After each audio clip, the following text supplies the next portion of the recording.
sevgi üzərində qurulan nigahlar var. Orada boşanma faizi 52 dərəcədə. Bir də tanışlıq üzərində qurulan nigahlar var. Orada boşanma faizi 7%-dir. O demək deyil ki, o boşanmayanlar xoşbəxtdirlər. Bu arranged marriages dediyimizdə tanışlıqla baş verən demək deyil, amma sırf ailə institutunun qorunması perspektivindən, boşanma statistikası perspektivindən bu vacib məsələdir.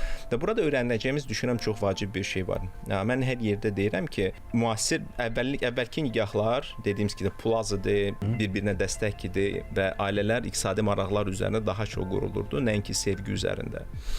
İndi ki, kapitalizm gəldi, biz insanları daha varlı edə bildik, kişi də qazanır, qadın da qazanır. Onlar hal-hazırda iqtisadi təhlükəsizlik yerinə sevgi axtarırlar. Biz dedik ki, Maslow'un ikinci pilləsindən üçüncü pilləsinə qalxıblar. Sevgi və mənsubiyyət istəyirlər.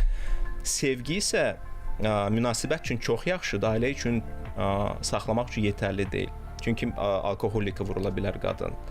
Ya da ki, narkotik aludəçisinə vurula bilər qadın. Və onunla da əgər sırf bunun üzərində birləşəcəksə, bunun sonu yoxdur da, ağılsızlıqdır. Sevgi üzərində nigah qurmaq ağılsızlıqdır. Ona görə sən həm təməl dəyərlərə baxmalısan, sənin təməl dəyərin onun təməl dəyərinin eynidir, yoxsa yox.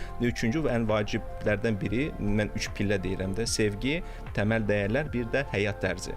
Biri əgər evdə oturmayandırsa, digər evdə oturandırsa, bu alınmayacaq. Biri çoxlu səyahət etmək istəyir, digəri dağlara getmək istəyir. Bu da çox çətin olacaqdır.